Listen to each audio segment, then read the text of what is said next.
Welcome to the Path to Buddhist Wisdom, a space where we explore the deep teachings of Buddhism and how to apply them in our daily lives. Today, I want to begin with a question that I'm sure you've asked yourself at some point. Have you ever felt like life's challenges are just too much to handle? Like everything is piling up, and you don't know how to cope with it? If you've ever felt this way, you're not alone. And today, we're going to dive into some wisdom from Buddhism that can help guide us through tough times. The teachings I'm about to share aren't just for Buddhists, they're for anyone looking to find peace, happiness, and balance amidst the struggles of life. In this video, I'll be sharing 15 simple yet powerful Buddhist teachings.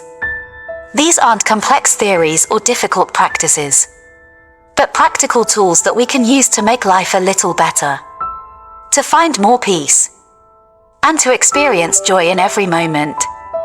Whether you're feeling stressed, lost, or simply searching for a sense of calm, these ancient teachings have something valuable to offer. Let's discover how these timeless lessons can bring more peace and happiness into our lives, one step at a time. So, let's begin with the first lesson, forgiveness.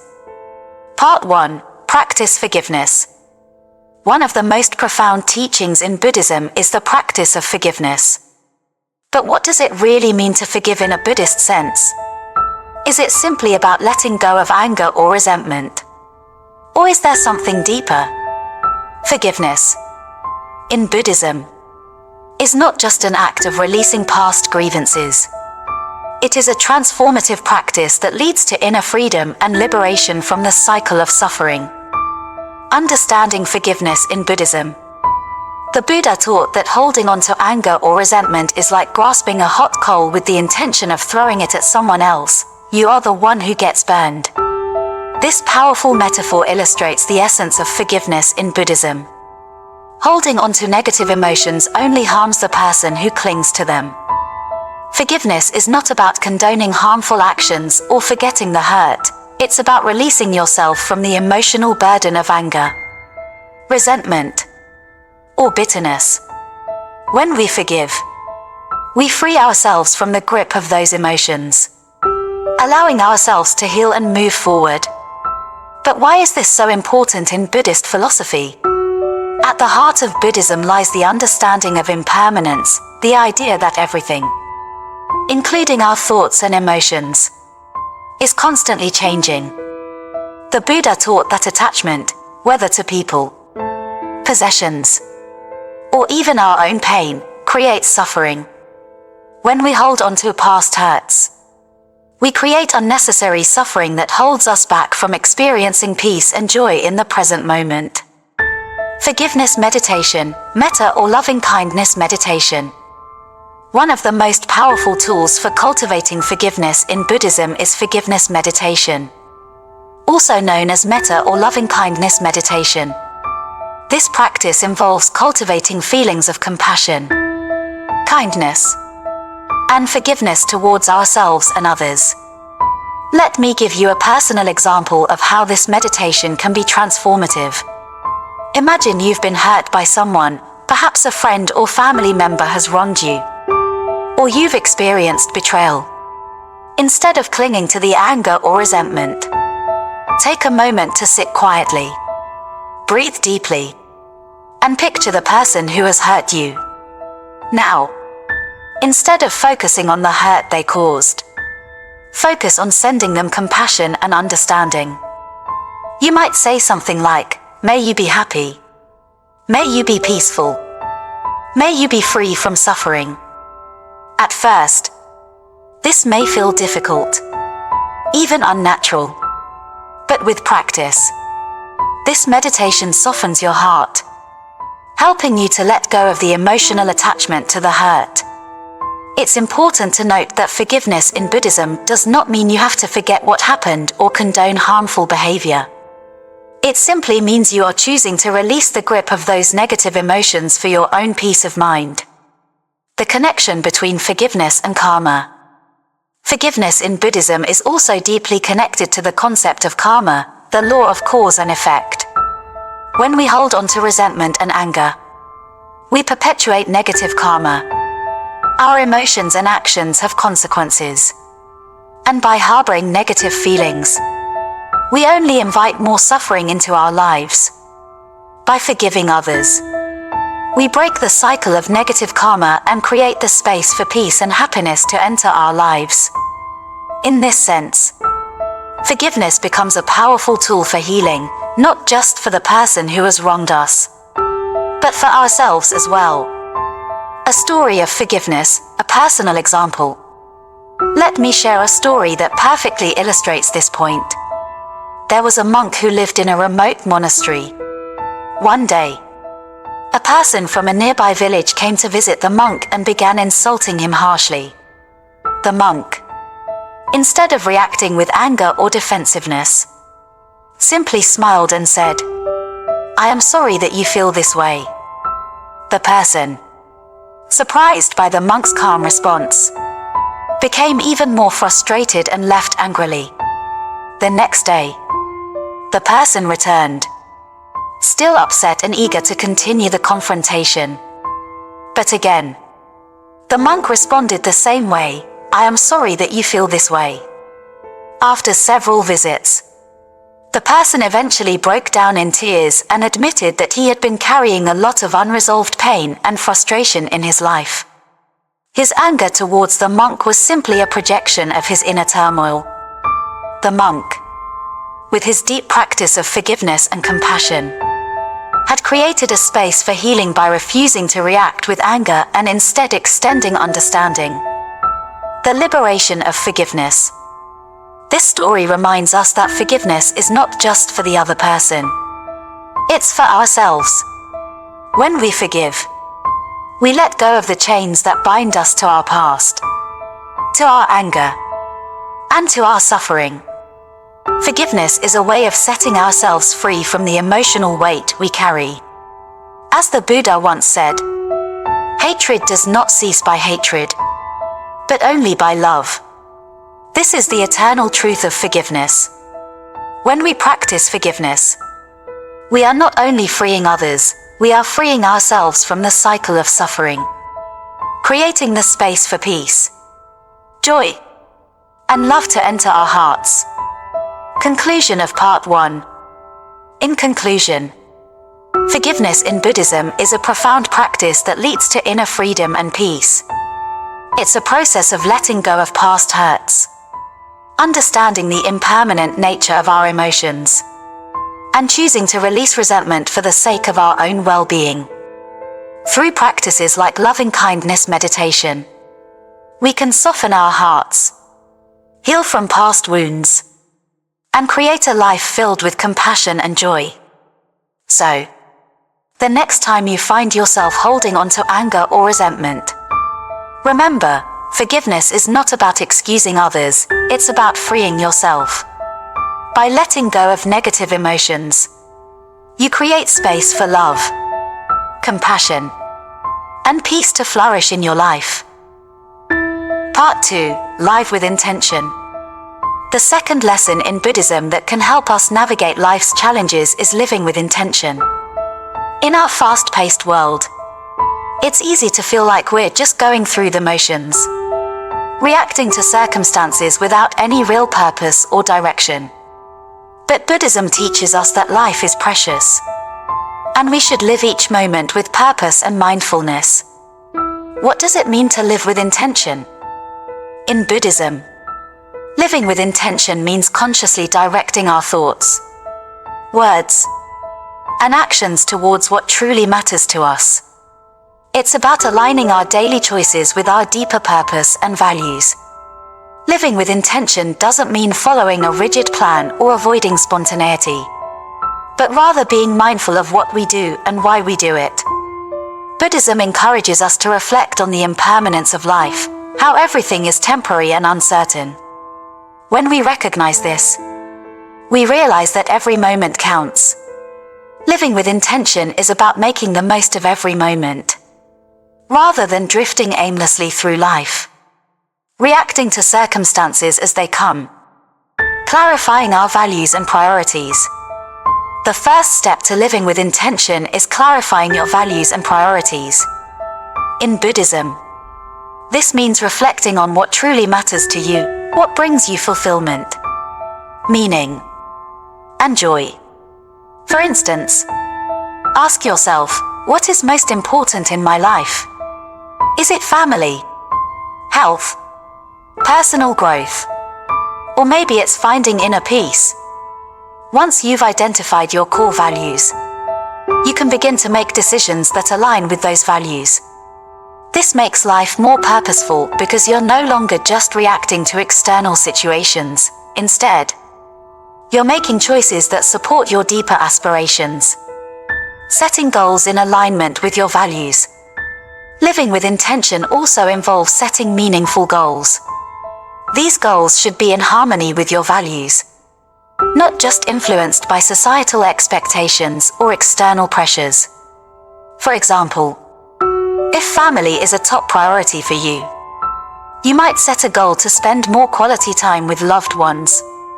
Or if health is important, you could focus on improving your physical fitness or mental well-being. By setting goals that align with your values, you create a path that leads to greater fulfillment and satisfaction. Remember that goals don't always need to be big or grand. Small, meaningful steps toward what you care about can bring tremendous joy and a sense of accomplishment. The role of mindfulness in living with intention. An essential part of living with intention is practicing mindfulness in our daily activities. Mindfulness means being fully present in the moment, paying attention to your thoughts, emotions, and actions without judgment. When we live mindfully, we can choose how we respond to situations rather than reacting automatically out of habit or stress. Let me share an example of how mindfulness can help us live with intention. Imagine you're at work, feeling stressed and overwhelmed by deadlines. Normally, you might respond with frustration or anxiety. But with mindfulness, you can take a moment to pause, breathe, and center yourself. You can acknowledge your feelings without letting them control you, and then choose to respond with a calm, focused mind. By practicing mindfulness, we become more aware of our intentions and can make more conscious, thoughtful decisions throughout the day.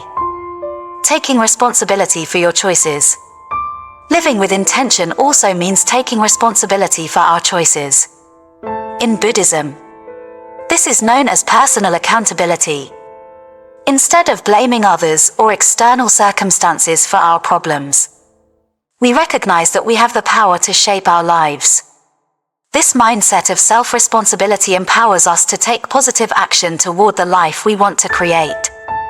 For instance, if you're unhappy with your job, instead of blaming the environment or other people, take responsibility by exploring how you can improve your situation.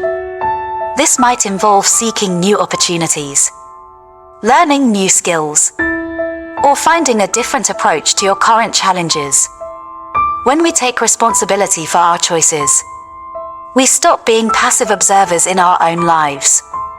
We become active participants, capable of creating meaningful change. Living with gratitude and appreciation. Another important aspect of living with intention is cultivating gratitude. In Buddhism, gratitude is not just a fleeting emotion, but a transformative attitude that can lead to greater happiness and fulfillment. Living with intention means appreciating the present moment and all the blessings it contains, no matter how small. Imagine waking up in the morning and taking a moment to feel grateful for the simple things, the warmth of the sun, the comfort of your bed, or the support of loved ones. This sense of gratitude helps you approach the day with a positive, open heart. When we are grateful for what we have, we are less likely to feel dissatisfied or restless, because we are focused on appreciating the abundance in our lives. A personal example of living with intention. Let me share a personal story of how living with intention can change our lives. A close friend of mine was going through a tough time. He felt disconnected from his purpose and struggled with his job. He decided to take a step back and reflect on what he truly wanted. After deep introspection, he realized that his passion was in helping others, especially in teaching and mentoring. He made the decision to live with intention. He began seeking opportunities to teach and guide others, aligning his actions with his core values. Over time, this shift brought him a deep sense of satisfaction and joy. By setting goals that reflected his values and living each day with mindfulness and intention, he transformed his life. Conclusion of Part 2. To conclude, living with intention in Buddhism is about aligning our actions with our deepest values and purpose. It involves mindfulness, responsibility, setting meaningful goals, and cultivating gratitude. When we live with intention, we create a life that is not only more fulfilling but also more in harmony with our true selves. So, take a moment to reflect. Are your actions and choices aligned with your deepest values? Are you living with intention? Or are you merely reacting to life's circumstances? By living mindfully, with clarity and purpose, you can create a life that is meaningful, peaceful, and truly your own. Part 3. Cultivate generosity. The third lesson from Buddhism that can guide us through life's ups and downs is cultivating generosity. Generosity, or DNA, is one of the most cherished virtues in Buddhist teachings. It's not just about giving material possessions, it's about developing a mindset of openness, compassion, and selflessness. In today's world, where people often feel disconnected, generosity can be a powerful tool for building deep connections and experiencing true joy. What is generosity in Buddhism? Generosity in Buddhism isn't limited to just material gifts. It also involves giving of your time, your energy, your attention, and even your forgiveness. At its core, generosity is a manifestation of compassion and interconnectedness, the understanding that we are all deeply connected to one another. The Buddha taught that when we give selflessly, we not only benefit others but also experience greater happiness and peace within ourselves. Buddhism teaches that generosity is a way to free ourselves from attachment. We often hold on to things, our possessions, our time, even our ideas, out of fear of losing them. But by practicing generosity, we begin to break free from the cycle of clinging and craving. As we learn to give freely, we cultivate a heart of openness, compassion, and love, which ultimately leads to greater freedom and inner peace. Generosity beyond material gifts. When we think of generosity, we often think of donating money or giving gifts to others. But in Buddhism, generosity goes far beyond material things. For example, you can practice generosity by giving your attention to someone who needs to be heard, or offering kind words to brighten someone's day. You might also give your skills or time to help others, such as volunteering at a local charity or mentoring someone who needs guidance. Let me share a story with you. I once met a woman who spent her weekends volunteering at a soup kitchen. She wasn't wealthy by any means, but she gave her time and energy freely, serving food to people in need. One day, a homeless man came up to her, and in his broken English, he thanked her for the meal and said, "You gave me more than food today, you gave me hope." That moment made her realize that generosity isn't just about giving material things. Sometimes, it's the gift of compassion, the gift of time, and the gift of a listening ear that makes the biggest difference in someone's life. Generosity as a path to joy. Buddhism teaches us that generosity brings joy to both the giver and the receiver. It's not a one-sided transaction, but a mutual exchange of goodwill. When we give, we not only help others, but we also experience a deep sense of fulfillment. This joy comes from knowing that we are contributing to the happiness and well-being of others. And in doing so, we cultivate a sense of peace and satisfaction within ourselves. For example, a friend of mine once decided to donate a portion of her monthly salary to a charity that supports children's education in underdeveloped countries. After a few months, she told me how much it had changed her perspective. She felt more connected to the world and more content with what she had. The joy that came from giving was far greater than any material possession she could have purchased. Through her act of generosity, she not only changed the lives of others but also enriched her own life in ways she hadn't imagined. Generosity and compassion, a powerful combination. One of the most beautiful aspects of generosity in Buddhism is its connection to compassion. True generosity comes from a place of deep empathy, understanding the pain and struggles of others and feeling moved to help. Compassion is the foundation of generosity because it allows us to act from a place of genuine care and concern for others, without expecting anything in return. There's a powerful meditation practice in Buddhism called metta or loving-kindness meditation. In this practice, you extend feelings of love, kindness, and compassion first to yourself, then to others, friends, strangers, and even those with whom you have conflicts. It's a beautiful way to cultivate both generosity and compassion in your heart. I remember practicing metta meditation one morning, and I silently repeated the phrase, "May all beings be happy. May all beings be free from suffering." I felt a deep sense of warmth and connection, not only to the people I knew, but to all beings, everywhere.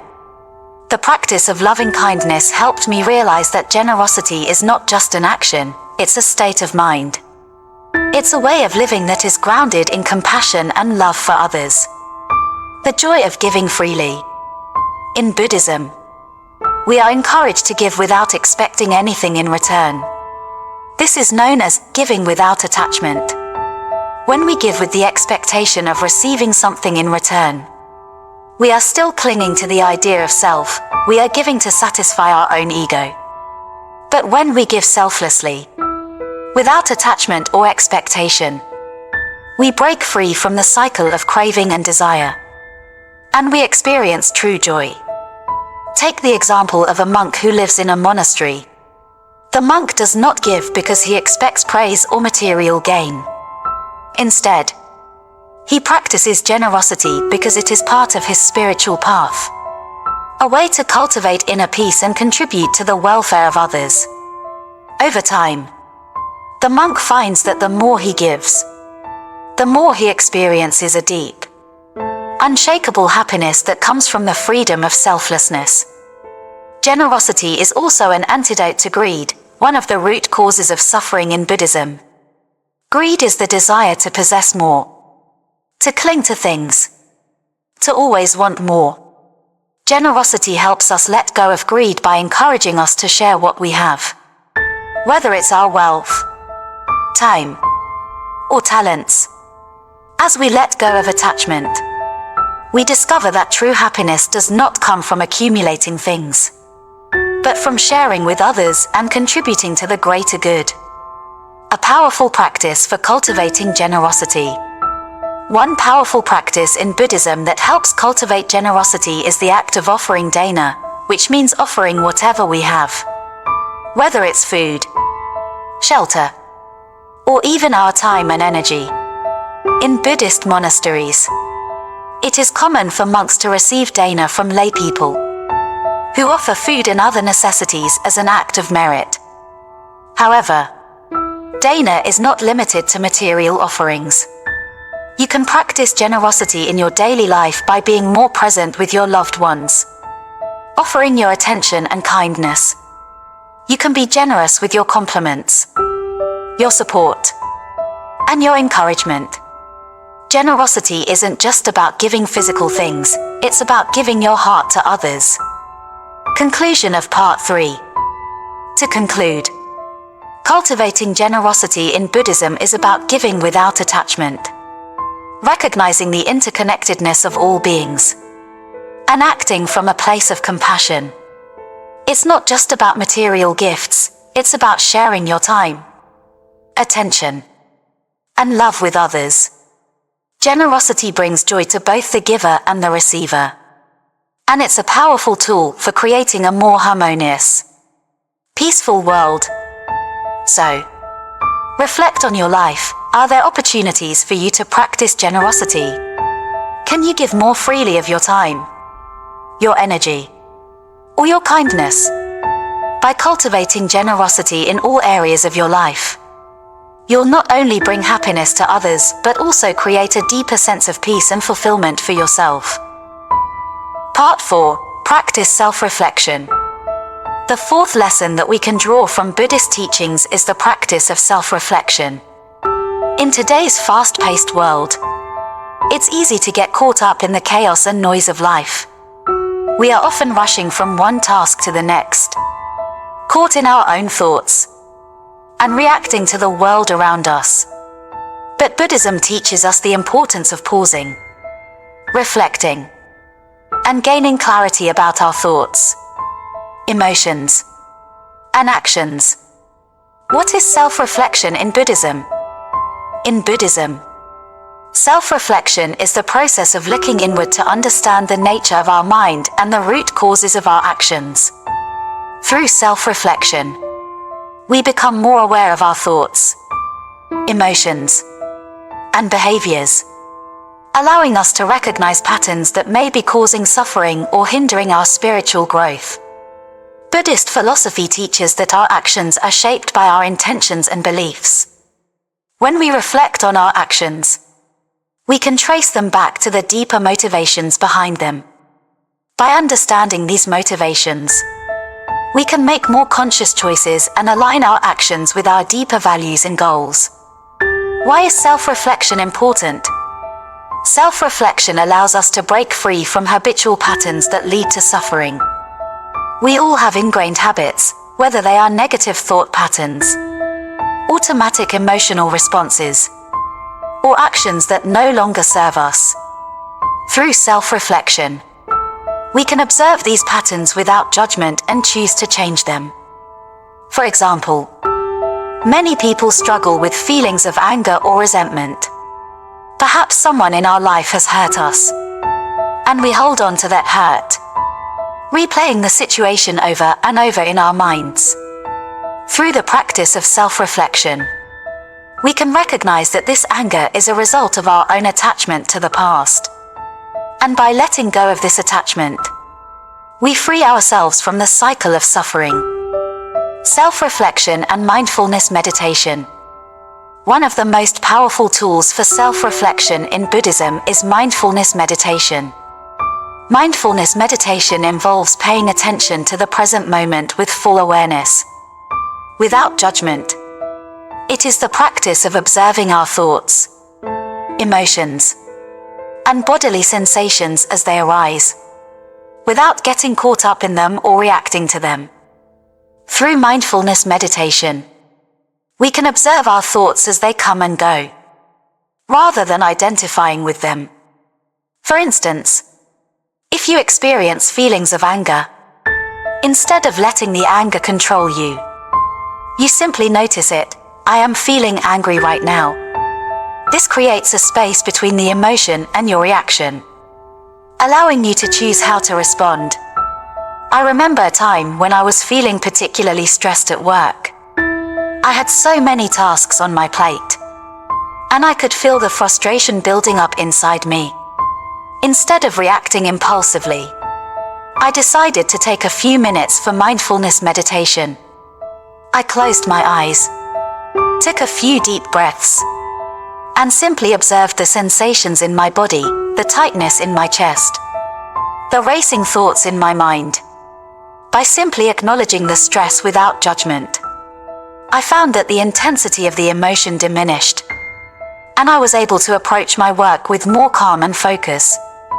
The role of self-awareness in personal growth. Self-reflection also helps us grow and evolve on our spiritual journey. In Buddhism, we understand that our minds are constantly changing. Our thoughts, emotions, and behaviors are not fixed, they are impermanent. This understanding gives us the freedom to change, to grow, and to move toward greater wisdom and compassion. Through self-reflection, we gain the clarity to see where we are stuck in negative patterns and where we can improve. For example, if we find ourselves constantly getting frustrated with others, we may reflect on why we feel this way. Perhaps we are projecting our own frustrations or unmet needs onto them. By becoming aware of this, we can begin to practice greater patience and understanding, breaking free from the cycle of frustration and anger. Self-reflection and compassion. An important aspect of self-reflection is self-compassion. When we reflect on our thoughts and actions, it is easy to become overly critical or judgmental. But Buddhism teaches us to approach self-reflection with kindness and compassion, just as we would be gentle and understanding with a loved one. We must offer the same level of compassion to ourselves. If you find yourself getting frustrated with your own shortcomings, remember that change takes time. We are all works in progress. And the goal of self-reflection is not to judge or criticize ourselves, but to learn and grow with a heart of compassion.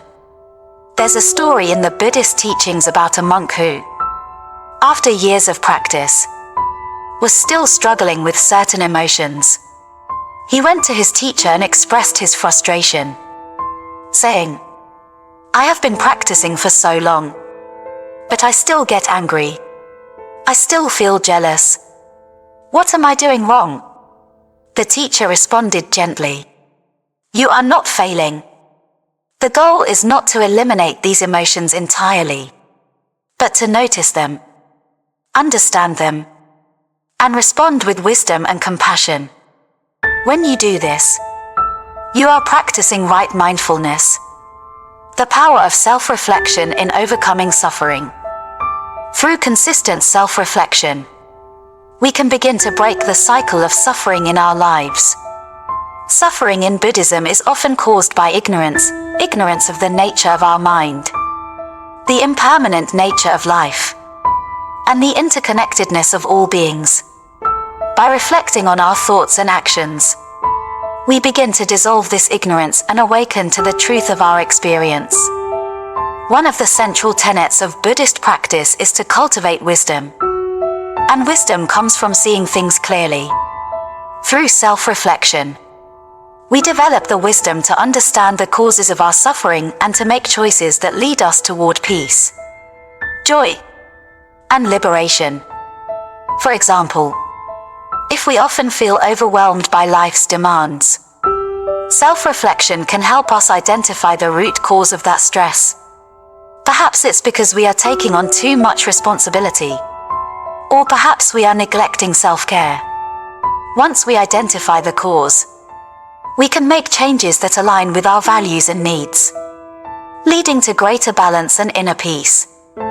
Conclusion of Part 4. In conclusion, self-reflection is a powerful tool for personal growth and liberation. It allows us to understand the nature of our thoughts, emotions, and actions, and helps us break free from negative patterns that lead to suffering. Through mindfulness meditation and compassionate self-awareness, we can create space for positive change and cultivate greater wisdom, patience, and peace. Remember, the practice of self-reflection is not about achieving perfection, but about learning and growing. Every moment of reflection brings us closer to understanding the true nature of our mind and the world around us. So, take time each day to reflect on your thoughts and actions, and approach this practice with an open heart and a gentle mind. By cultivating the habit of self-reflection, we not only gain greater insight into ourselves, but we also pave the way for a life that is more peaceful, compassionate, and aligned with our deepest values.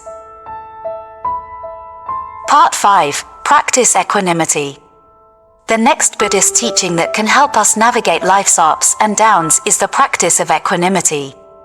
In a world where emotions can easily get the better of us, equanimity is like a rock in the middle of a storm. It is the ability to remain calm, steady, and balanced no matter what life throws our way. What is equanimity in Buddhism? Equanimity, in Buddhist terms, is the quality of being mentally and emotionally stable. It is the ability to maintain a sense of calm, even in the face of challenges, pain, or excitement. While many of us may experience strong emotional reactions to difficult situations, equanimity helps us respond with wisdom and composure. In Buddhism, equanimity is rooted in the understanding of impermanence, the realization that all things, whether good or bad, are temporary. This awareness helps us detach from our attachments to outcomes, whether we are experiencing success or facing failure. By recognizing the fleeting nature of all things, we can develop a more balanced approach to life. Why is equanimity important? Equanimity is important because it helps us avoid extremes. Life often presents us with polarities, joy and sorrow, success and failure, praise and blame. Without equanimity, we may swing between these extremes, getting caught up in the highs and lows. However, equanimity allows us to approach both positive and negative experiences with a sense of neutrality and understanding. For instance, when we achieve something great, we might feel elated. But without equanimity, we could also start craving more and more success, which leads to dissatisfaction. On the other hand, if we fail or face criticism, we might feel devastated. Equanimity teaches us to experience both joy and sorrow without letting them define us. Equanimity in the face of adversity. When difficult situations arise, it is natural to feel stressed, anxious, or overwhelmed. However, practicing equanimity allows us to maintain a sense of inner calm amidst the chaos. One beautiful example from Buddhist teachings is the story of the monk Khema. Khema was once an ordinary woman who was very attached to her family and wealth.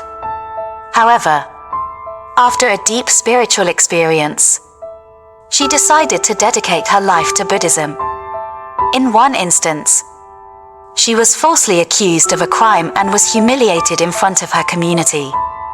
Despite the injustice and the pain, she remained calm and composed. When asked how she managed to stay so peaceful, Khema replied, "The nature of the world is change, and I know that this too shall pass." This story exemplifies the kind of wisdom that equanimity can bring.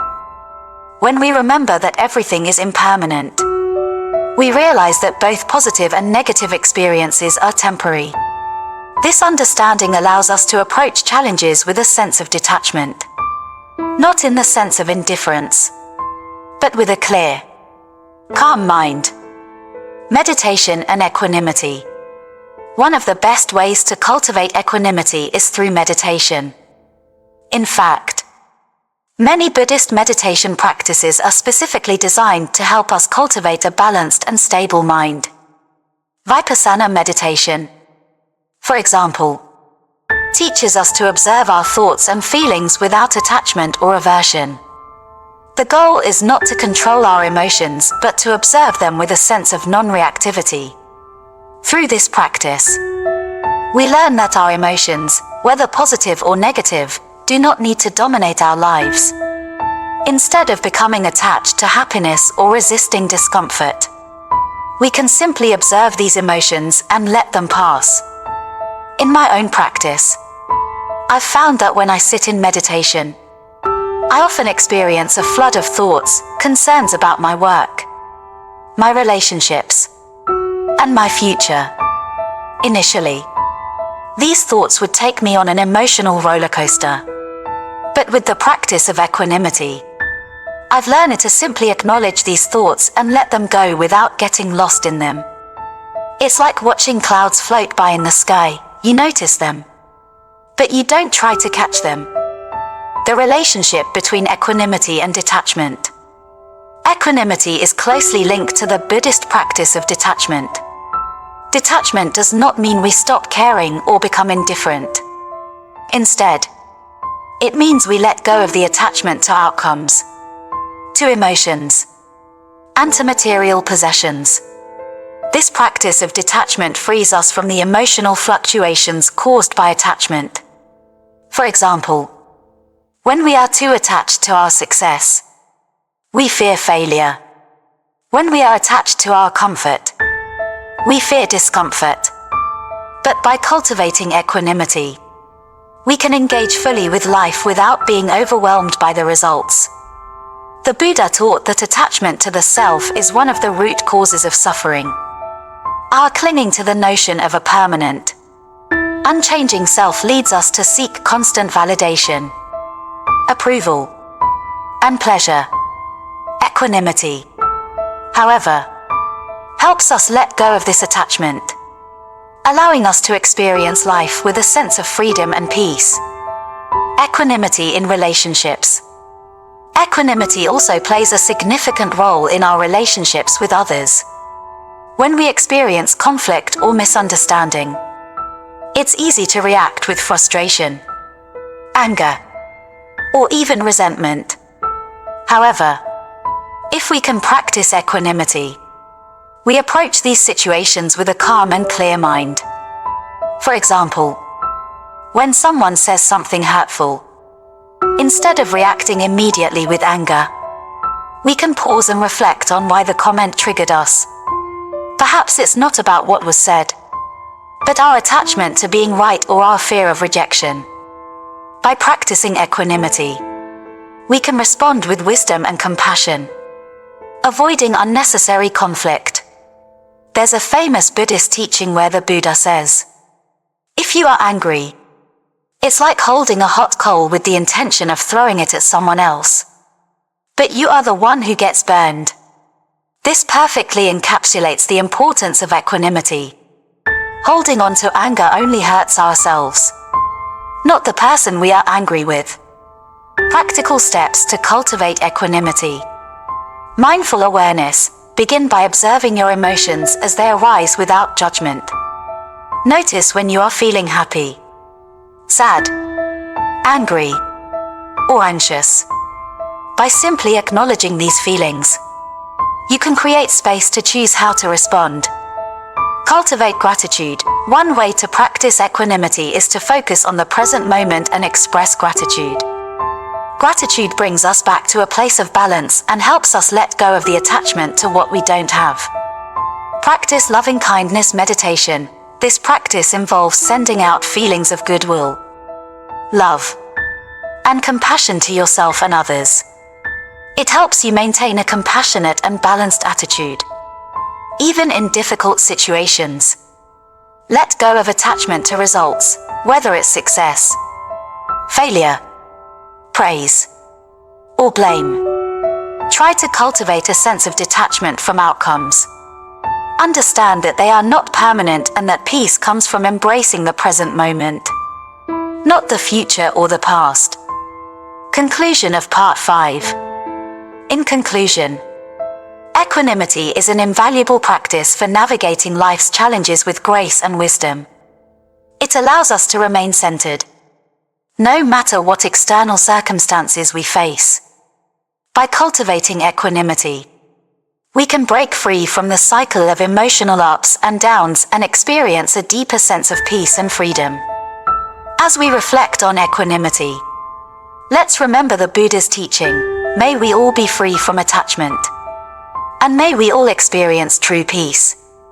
When we cultivate equanimity, we are better equipped to face life's challenges, remain balanced in the midst of turbulence, and cultivate a mind that is grounded in wisdom, compassion, and peace.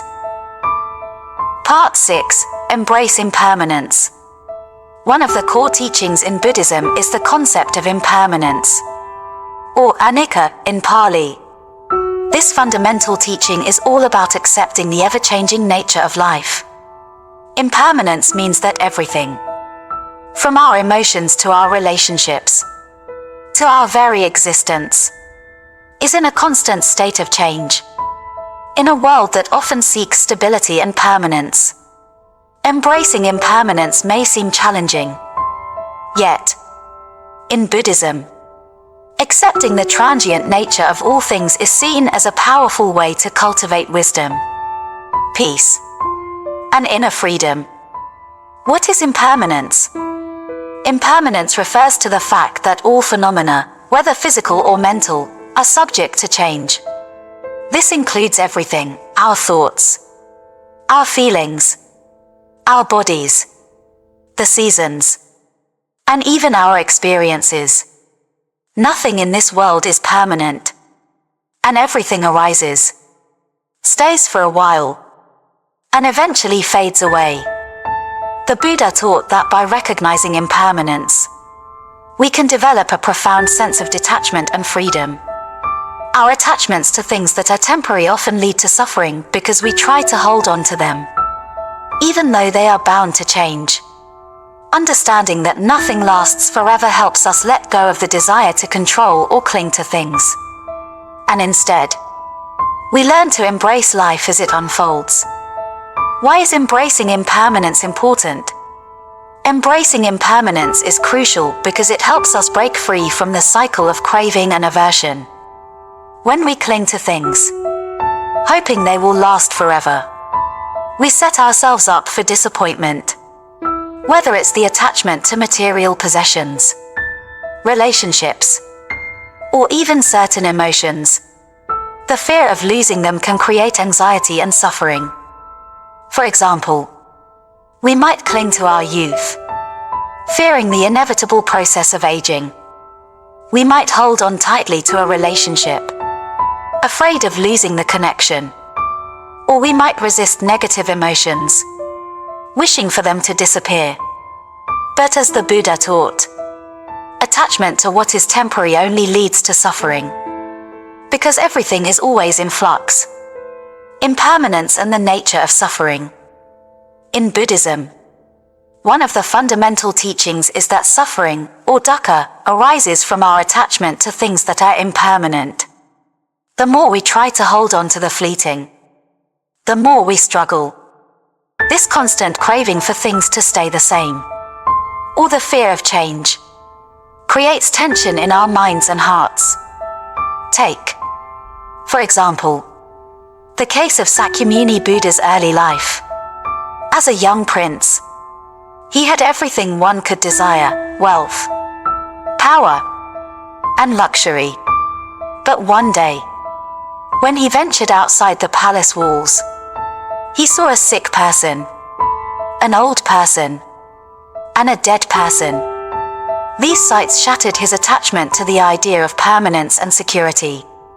He realized that everyone, no matter their status, is subject to the laws of aging, sickness, and death. This realization led to his renunciation of worldly pleasures and his search for a deeper understanding of life. The Buddha's journey teaches us that, by embracing the impermanent nature of life, we can find freedom from suffering. Embracing change in daily life.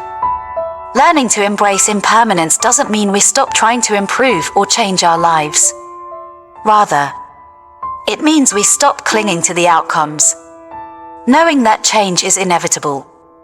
It allows us to live more fully in the present moment, appreciating each experience without holding on to it too tightly. Consider the example of a flower blooming. When we look at a flower, we may appreciate its beauty, but we don't try to force it to last forever. We simply enjoy the moment and let it be. In the same way, we can approach our experiences in life. We enjoy the moment, and when it passes, we let it go. One story that illustrates this is the tale of Chogyam Trungpa Rinpoche, a renowned Tibetan Buddhist teacher. One day, while visiting the West, he was asked about the importance of material possessions. He responded with a story. Imagine a child playing with a toy. At first, the child is completely absorbed in the toy. But eventually, the child gets bored and moves on to something else. That toy was never meant to last forever. Likewise, our attachment to material things, or even to our own desires, is a form of play. It's temporary, and we must learn to let go when the time comes. The practice of mindfulness and impermanence. One of the most effective ways to cultivate acceptance of impermanence is through the practice of mindfulness. Mindfulness teaches us to stay present in the moment, observing our experiences without judgment or attachment. By practicing mindfulness, we become more aware of how everything is in a state of constant flux. When we meditate or simply observe our breath, we can see that even our thoughts are impermanent. They arise, stay for a moment, and then fade away. In the same way, our emotions, physical sensations, and even our perceptions are temporary. This awareness helps us develop a sense of freedom because we no longer feel the need to hold on to anything. We understand that the good moments won't last forever, but neither will the difficult ones. This realization helps us cultivate a deep sense of peace, knowing that whatever arises is temporary, and we can meet it with equanimity. Embrace impermanence in relationships. Relationships, too, are affected by the law of impermanence. No matter how deeply we connect with someone, all relationships are subject to change. People grow, circumstances change, and sometimes relationships end. However, if we embrace the impermanent nature of relationships, we can avoid the pain that comes with attachment. This doesn't mean we should be indifferent or avoid forming deep connections. On the contrary, embracing impermanence in relationships allows us to love more freely and without fear. We can cherish the time we have with others without clinging to them or trying to control the future. A beautiful example of this is the story of Ajahn Chah, a famous Thai forest monk. He once spoke about a tree he planted in his monastery, which he tended to for many years. One day, a powerful storm came and uprooted the tree, destroying it. Ajahn Chah didn't lament its loss, because he understood that everything, including the tree, is impermanent. Instead, he simply smiled and said, "This tree was given to us for a time. Now, it is gone. It's part of the natural flow of life." The benefits of embracing impermanence. Freedom from attachment. When we embrace impermanence, we are no longer enslaved by our attachments. We can enjoy life more fully without the fear of losing anything. Increased resilience. Accepting that change is inevitable helps us build emotional resilience. We learn to adapt to challenges, knowing that they are temporary and can be overcome. Greater peace of mind. Recognizing the impermanence of life helps us cultivate inner peace. We no longer cling to past regrets or future anxieties. Instead, we can live in the present, fully experiencing each moment. Deepened compassion. When we understand that everyone is subject to change and suffering, we develop greater compassion for others. We see the interconnectedness of all beings and recognize that we all share in the transient nature of life. Practical steps to embrace impermanence. Reflect on the impermanence of life. Take time each day to reflect on the impermanent nature of your experiences. Recognize that everything you encounter, from emotions to physical possessions, is temporary. Let go of attachments. Practice letting go of attachments to material things, people, and even outcomes. Understand that they are fleeting and that you don't need to cling to them for happiness. Be present. Practice mindfulness and meditation to stay present in the moment. By fully experiencing the present, you can let go of worries about the past or future. Embrace change, rather than resisting change. Embrace it as a natural part of life. See it as an opportunity for growth and transformation, rather than a threat. Conclusion of Part 6. In conclusion, embracing impermanence is a key Buddhist teaching that can bring great peace and freedom into our lives. By accepting the transient nature of all things, we let go of attachment and cultivate a sense of resilience, joy, and inner calm. The Buddha's teachings remind us that nothing is permanent, and by understanding this truth, we can live more fully in the present moment, free from the fear of change. As we reflect on impermanence, let's remember the Buddha's words, "This too shall pass." Whether it's joy or sorrow, success or failure, everything is impermanent. By embracing this truth, we can navigate life's challenges with wisdom, compassion, and a deep sense of peace. Part 7. Cultivating compassion. Compassion, or karuna in Pali, is one of the most cherished and essential qualities in Buddhist practice. It is the heart of the Buddha's teachings, a force that transcends the barriers of self and connects us deeply with others.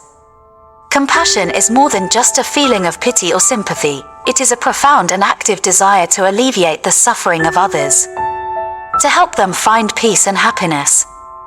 What is compassion in Buddhism?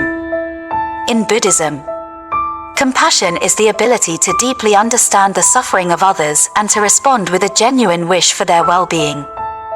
The Buddha taught that, in order to cultivate compassion, we must first understand the nature of suffering, both our own and others, and then develop the intention to help alleviate that suffering. Compassion is not limited to people we like or those who are close to us. It extends to all sentient beings. This includes even those who may be difficult or unpleasant. For all beings are interconnected and equally deserving of love and care. The Four Immeasurables. One of the most profound ways in which the Buddha expressed compassion is through the concept of the Four Immeasurables, or Brahmaviharas. These are 4 qualities of mind that lead to a compassionate and harmonious life. They are loving kindness, metta. This is the wish for all beings to experience happiness and its causes. It is an unconditional and universal love that wishes no harm to any being. Compassion, karuna. This is the wish for all beings to be free from suffering and its causes. It is the emotional response to the suffering of others and the desire to help them. Sympathetic joy, mudita. This is the ability to rejoice in the happiness and success of others, free from jealousy or envy. It's the capacity to be happy for others' joy as if it were our own. Equanimity, upekkha. This is the ability to remain balanced and undisturbed by the ups and downs of life. It's a state of mental calmness and acceptance, even in the face of suffering or success. These 4 qualities are called immeasurable because they have the potential to be boundless and all-encompassing. By developing these qualities, we can cultivate a heart that is free from hatred, fear, and ignorance, and instead radiates love and kindness toward all beings. The importance of compassion in Buddhism. Compassion is one of the primary antidotes to the root causes of suffering in Buddhist teachings: greed, hatred, and delusion. When we live with compassion, we free ourselves from the self-centered desire that often leads to conflict and harm.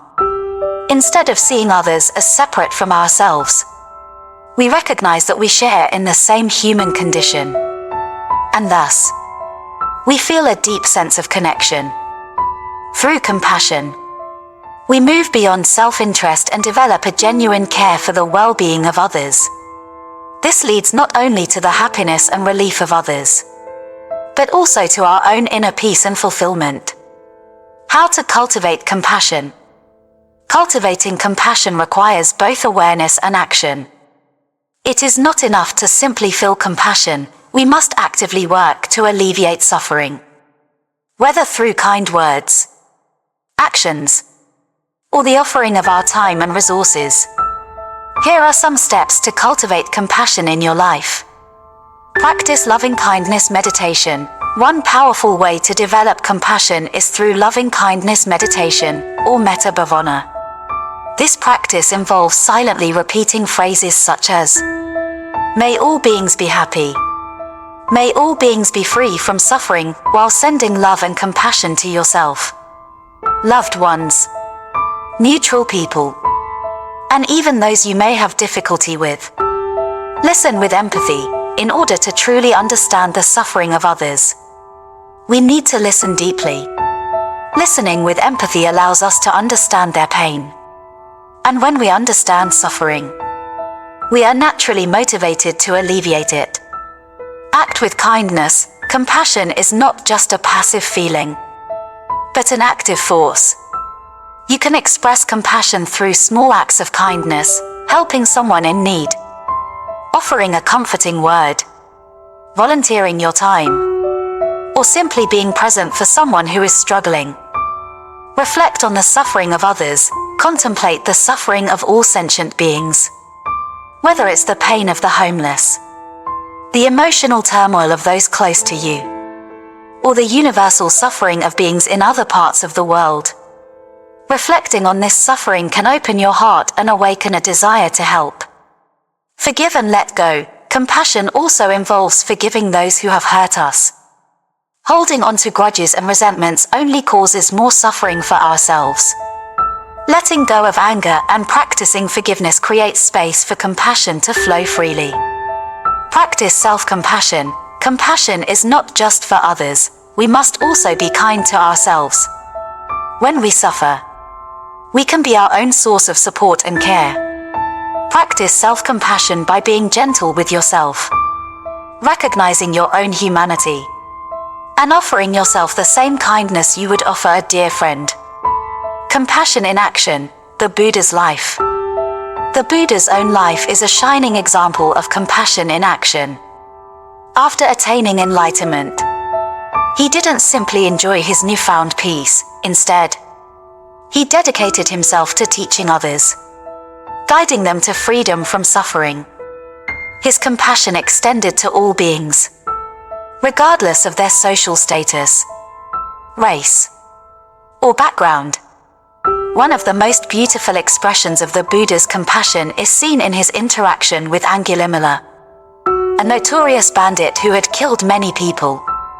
When Angulimala encountered the Buddha, he was struck by the Buddha's compassion and kindness, which ultimately led to his transformation.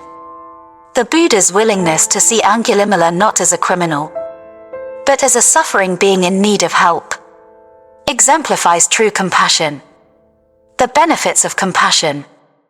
Inner peace. When we cultivate compassion, we experience a deep sense of peace. Compassionate actions reduce feelings of anger, resentment, and fear, and replace them with joy and contentment. Improved relationships. Compassion strengthens our relationships by promoting understanding and trust. When we treat others with compassion, they are more likely to respond in kind, creating a cycle of kindness and goodwill. Reduction of suffering. Compassion allows us to actively alleviate the suffering of others, whether through our words, actions, or presence. This not only helps others, but it also reduces the collective suffering in the world.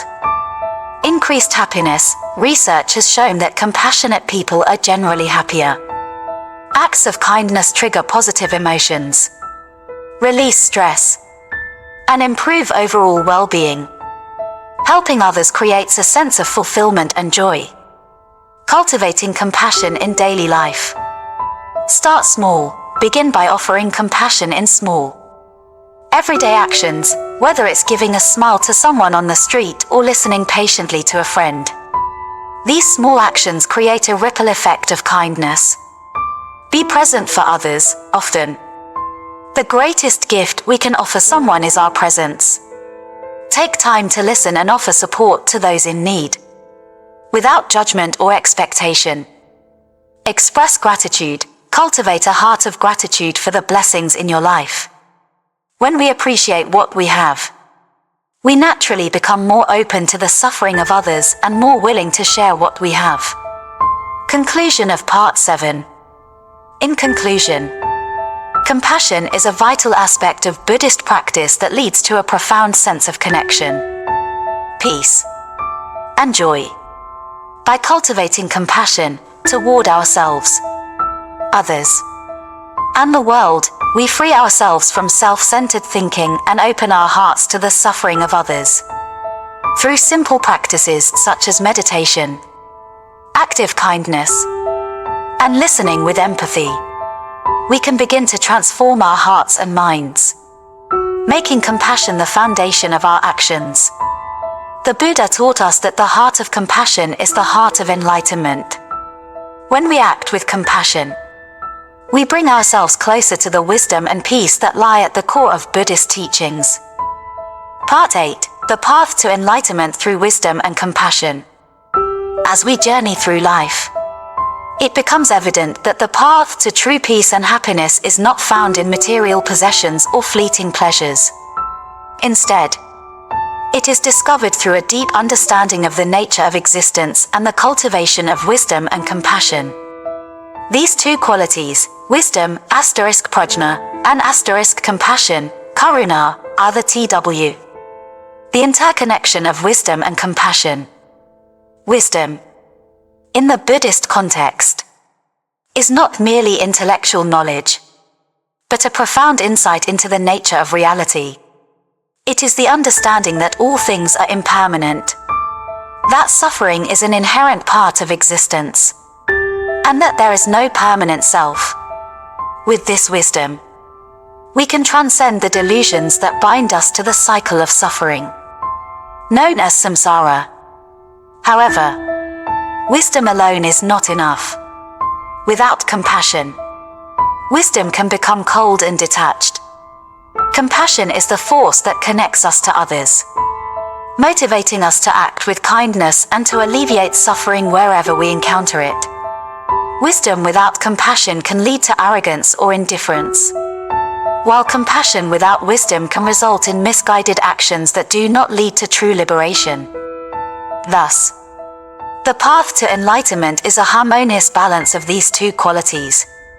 As the Buddha taught, true liberation comes when we combine wisdom with compassion, understanding that both are essential for the well-being of all beings. The Noble Eightfold Path, a guide to wisdom and compassion. The Noble Eightfold Path provides a clear framework for developing both wisdom and compassion in our lives. It is the path that leads to the cessation of suffering and the attainment of nirvana. The Eightfold Path consists of right view, understanding the true nature of reality, including the Four Noble Truths. Right intention, cultivating intentions of kindness, compassion, and renunciation of harmful desires. Right speech, speaking truthfully, kindly, and helpfully. Right action, acting in ways that promote the well-being of others, avoiding harm. Right livelihood, engaging in work that is ethical and does not cause harm to others. Right effort, making a diligent effort to develop good qualities and abandon harmful ones. Right mindfulness, being fully aware of our thoughts, feelings, and actions in the present moment. Right concentration, developing deep concentration and meditation, leading to mental clarity and insight. Wisdom and compassion in practice. To live a life that is aligned with the principles of wisdom and compassion, we must practice them daily. This means practicing mindfulness by being mindful of our thoughts, words, and actions. We can ensure that we are acting with wisdom and compassion in every moment. Cultivating patience, life will inevitably present challenges. But with wisdom, we understand that all things are impermanent. with compassion. We can respond with patience and kindness, even in difficult circumstances. Engaging in service, whether through volunteer work, helping a friend in need, or simply being kind to a stranger. We can practice compassion by offering our time and resources to others. Reflecting on the nature of suffering, contemplate the suffering of others and use that awareness to motivate compassionate action.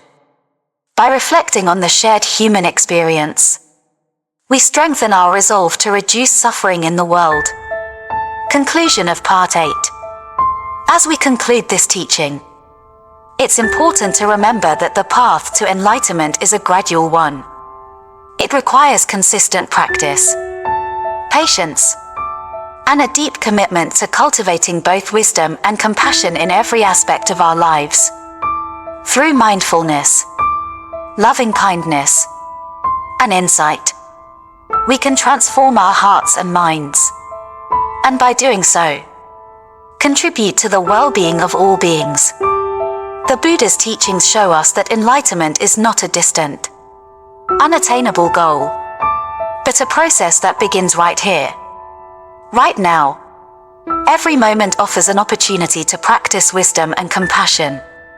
And through these practices, we can move closer to the liberation that the Buddha so lovingly and clearly taught. Call to action. If you found this teaching helpful and inspiring, I invite you to subscribe to this channel, The Path to Buddhist Wisdom, where we explore more of the Buddha's teachings, meditation practices, and ways to bring mindfulness, wisdom, and compassion into our daily lives. By subscribing, you'll join a community of like-minded individuals committed to cultivating peace, happiness, and understanding in a world that is in desperate need of these qualities. You'll also stay updated with new videos that will guide you on your journey toward inner peace and enlightenment. Thank you for watching.